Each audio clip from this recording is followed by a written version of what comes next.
Coming up in this episode, the Fed holds off on a rate hike but says 2 more are coming later this year. The Fed's dot plot increases projections. More billionaires sounding the alarm. Elon Musk calls ESG the devil. Stock market in extreme greed zone. And Nvidia rips up to new highs. Welcome back to Click Capital, everybody. My name's Jared and I'm going to take you through all the most important events in the markets today. And this is the latest statement from the Fed. And not much has changed from their last statement. We can see the red text crossed out is what they said last statement, and what they've added to this statement is just the new red text with the underline, and basically they're just saying they're holding the target range steady at this meeting. That allows them to assess additional information. So basically the Fed just wants to see how their aggressive tightening cycle is impacting their economy, and just going to give them another 6 weeks of data to look at and kind of slow the pace of hikes down, as this was their first pause since they started jacking rates up in March last year. So what that makes is each new economic data out incrementally more important and will have a bigger impact on their decisions going forward. So here's the latest Fed dot plot we got out today. And basically, this is just each of the Federal Reserve's members projecting where they think interest rates will go in the future. And this green line here is the median value. And so that increased from the last time we got this. And that's why we're calling this a bit of a hawkish pause. Because for the end of this year, we've got the median line about 560 as the average rate most Fed members project we'll get to. So most of them are saying we've got 1 or 2 more hikes left this year. And more importantly, none of them see that we'll be cutting rates this year. All of them project that we'll be cutting rates next year, as you can see here in the Fed plot. And so here's a chart of the latest hiking cycle starting in 2022, and you can see it's been the steepest we've ever had. And so it appears they just want to take a bit of a breather and see how these hikes play out through the economy and just give them a bit more time to make their next move. But like Jay Powell said today, they're not seeing a lot of progress on inflation. He said if you look at core PCE inflation overall, look at it over the last 6 months, you're just not seeing a lot of progress. It's running at a level, over 4.5%, far above our target and not really moving down. We want to see it moving down decisively, that's all. Of course, we are going to get inflation down to 2% over time. We want to do that with minimum damage we can to the economy, of course, but we have to get inflation down to 2%, and we will. So unless something really surprising and bad happens, that's pretty much certain they're going to raise rates next month. And we can see that in the Fed Fund futures market assigning a 64% probability that they will hike in July 26. And we did get another sign that inflation may be softening a little bit, with the PPI month-over-month reading coming in a little bit weaker than expected at negative 0.3%. And then tomorrow we'll be looking at retail sales and jobless claims. And so the market didn't seem to mind all that. We actually had the SP500 pretty much flat here today, even though there was a bit of bearish breadth, and we can see that in the SP 500 equal weight. And the Dow mids and smalls all came off, and the NASDAQ was the winner again today. And we can see here the initial reaction to the Fed statement and that new Fed dot plot. However, the market found its footing pretty quickly and actually recovered all of those losses into the close. And there's a heat map for today, pretty mixed across the board. Semis ripped again today. Healthcare providers come off after we had bad news out from United Health. Financials and energy were weak, along with industrials, and consumer defensive stocks found a little bit of support. And everybody's favorite billionaire, Ken Griffin, says the US is still headed for a recession, but he's bullish on China. He expects the Fed to raise interest rates once more in 2023, and he said they're getting much more cautious going into 2024 and looking at credit markets as a source of opportunity. Another billionaire sounding the alarm bells is famous bond investor Jeffrey Gundlach, and he said stocks are exhibiting signs of a mania. And he said stock market valuations look pretty scary given the inverted treasury yield curve that's been flashing recession warnings for a year. And he said if there's a massive default problem, stocks are going down more than 50% because they are a junior in the capital structure. And similar sentiment from Goldman Sachs CEO as well, saying he's surprised at the US economy's resilience and that it's a period to be a little bit cautious. He said even if the US doesn't land in a recession, it would feel like one in an environment with 0 to 1% growth and inflation at 3.5 to 4%. He said, I certainly predicted, given the economic tightening we've seen, a bumpier ride than we've had so far. And that's true. Normally when the Fed is jacking rates, it tends to break the market pretty good.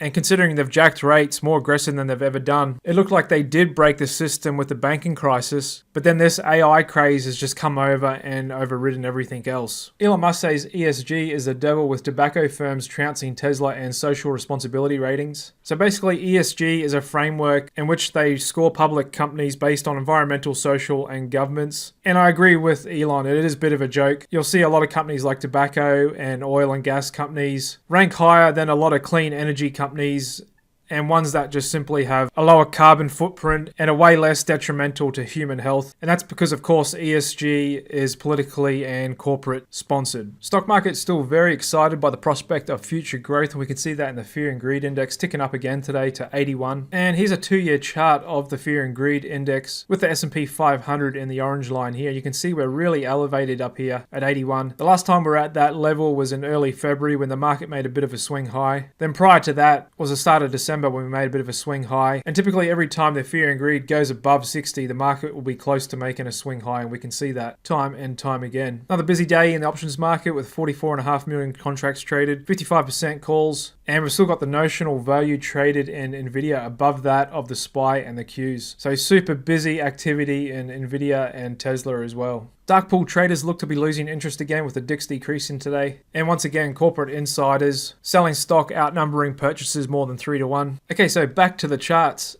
And first off, I'd just like to introduce you to our latest new indicator, and that is Rangefinder. And that nicely complements our suite of custom indicators for TradingView. I've been developing these indicators over the past 9 years that I've been on TradingView, and pretty much use all my own custom indicators to analyze the market now. I haven't used the freely available ones for years. And anybody can get these indicators, you just need a free TradingView account.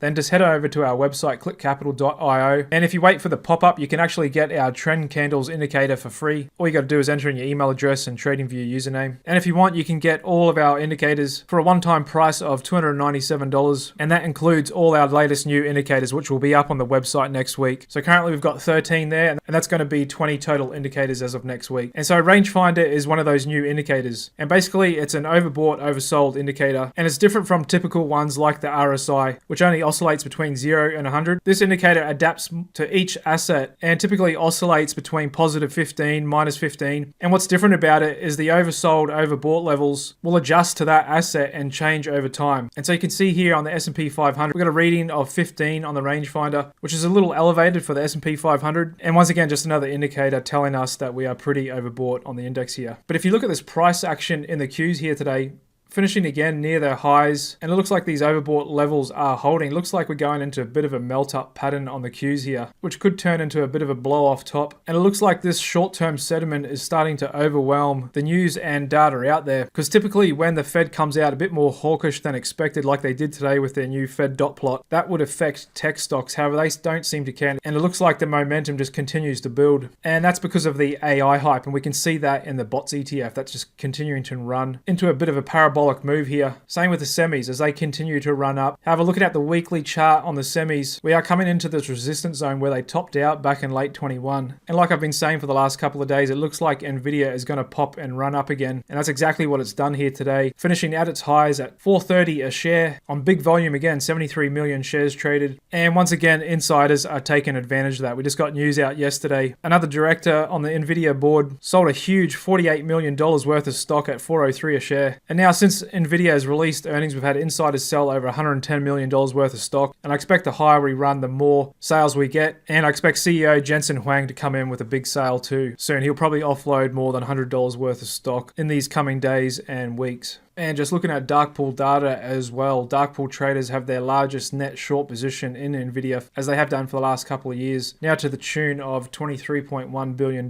So while this could keep running high, who knows how high it's going to get. And I'm sure a lot of traders are continuing to buy call options in it. However, they should be aware that they are buying off the insiders and dark pool traders which are selling to them. Tesla's had a huge run up of late. Took a little bit of a breather here today after it found new highs at 261 for the year. And we're super elevated on our rangefinder indicator at 43, which you'd have to go back to late 2021 when it actually peaked out to see those same levels on this indicator. And we're a little bit mixed in the rest of the mega cap techs today, with Apple and Microsoft just closing up a little bit, and Amazon and Google coming off a little bit. And so even though the AI hype and the NASDAQ index found new highs today as it looks to be moving up into a melt-up pattern, much of the rest of the market actually responded the way you'd expect to the Fed's hawkish statement and came off a little bit today. Here's the Dow Jones Industrial, which found lower highs and lower lows. Mid caps looks to put in a bit of a bearish engulfing, along with the Russell as well. Looks to have rejected off this resistance somewhat. Not too much to report in international stock indices. They were all mostly flat today. And since we didn't get any big surprises or moves from the Fed decision, the VIX crushed again today, with it now at 13.8. And there's a look at Brett coming off a little bit here today, but still elevated levels at 79% of stocks above their 20-day average. And stocks making new highs, pulled back a bit today on the NASDAQ at 72. And we've still got tech pulling all the growth versus defensive spreads a little bit higher. And there's the small cap versus large cap spread coming back down to its 50. We'll be looking for it to find support around here. Got the copper gold spread improving on the last week as well. Probably on the back of the news of China cutting its rates and likely to do some stimulus to get their economy going again. And there's the 10-year, 2-year yield curve diving back down into really deep inverted territory, and inflation expectations still holding up there. And so it looks like the price action in the 2-year government yield, as I noted yesterday, had it right today, with none of the Fed members expecting them to cut rates this year. And we can see that in the price action of the December Fed Fund futures contract actually finding highs at 529 today, and almost back at those levels just before we had the collapse of Silicon Valley Bank. But given the prospect of higher rates, we've still got TLT hanging in there at 102, and high yield bonds just above their 50. And the dollar coming off a little bit today, closing underneath its 50-day VWAP for the first time in a month. And the weaker dollar didn't help Bitcoin at all, which fell 3.4% today, finding new multi-month lows. And there's the commodity complex hanging in there. So apart from tech, semis, and the AI ETF, there was a bit of red out there today across the stock sectors, with a few of them potentially putting in reversal candles. There's the retail ETF, the home builders on a bearish engulfing, energy sitting right at its 50, materials doing a bit of a dark cloud cover, and the regional banks down almost 3%. Contrasting those sectors where the transports actually moved up today, but we're now in a bit overbought territory. We can see we're above the buy-sell band and above its overbought level on the rangefinder. And we've still got the three main defensive sectors, healthcare, staples, and utilities all below their 50s. And there's a look at AI favorite C3 AI and a bit of an inside day here today. And like I said, how crazy does this AI hype get? No one truly knows. This stock could rip to $100 a share in the next couple of days, or we could be back down in $25 a share in the next week. Who knows? Like I said, these stocks are as close to gambling as you get. But after most of them moved up a lot in the last couple of days, they pulled back a little bit here. Here's GameStop bouncing a bit off its overbought levels today. Coinbase kind of hanging in there below its 50, and Carvana still really overbought up here. Had big moves down today in the healthcare stocks, especially considering how normally low volatile they are. We got United Health Group coming off 6.4%, which dragged down a lot of the other similar ones. However, it was dip bought and created a hammer candle formation, and the stock is going ex-dividend tomorrow, paying out $1.88 to shareholders. So looking at that price action in this oversold territory, I would say United would hold here. Big move up in Nike today, 5.6%. After we got an upgrade, and that looks to confirm this big bullish divergence we got on our hidden divergence indicator, and I was on strong volume as well, 17 million shares. There's a quick look at my short favorite, Royal Caribbean Cruises, pulling back a little bit here today. Still too early to say whether we've topped yet, although we are in really overbought territory up here, on a big bearish divergence as well. And just looking at the weekly chart again on our rangefinder, it's the most overbought it's ever been since COVID happened over 3 years ago. Pretty decent move up today in Target, 3.5% on volume, as it had been beaten down a lot over the last month after all that controversy, so it looks like we may have found a bottom here in Target. And Carl Icahn stock as well looks to have rejected off the 50. And some moderate sized down moves in the most vulnerable regional banks today, with Charles Schwab still hanging in there. And there's a quick look at our SP 500 oscillator, just sitting just below 60 here, and the global net liquidity indicator as well, still almost 600 point bearish gap. So like I said, the Qs and the AI and semis seem to be ignoring everything else and really moving into this hyperbolic stage now. And that could mean we're close to a blow off top, but it's just hard to say exactly when it tops out, because the market can do really crazy things in the short term. And like a couple of people have noticed, I have the Qs and tech are pretty disconnected from just about everything else out there. We've got divergences all over the place. The Fed says they're going to keep on hiking. Inflation's still running more than double the target rate, and we've got solid signs that the global economy is slowing, with Europe and China contracting. And so we can see that in the price action of the S&P 500 equal weight, the Dow, mid caps, and the Russell kind of all tracking sideways, moved up to the top of their ranges here. But just look at the Qs, look how different that price action is. Just a really parabolic move up here today, and seem to ignore everything that the Fed said. And I just think this bifurcated market could be reaching a bit of a boiling point. And like I've been saying, I still think a rug pull is near, and we could get it this Friday afternoon or Monday after the huge OPEX with quad witching. And with that, I'm sticking to my guns and hanging in there. The way I'm positioned, I'm actually not taking on too much heat with this positioning, and I'm keeping the portfolio tilted 80% net short. And I'll be looking to see how the market reacts around OPEX going into the weekend. Okay, so all in all, pretty uneventful day, and we'll see what tomorrow brings us. Okay guys, see you then.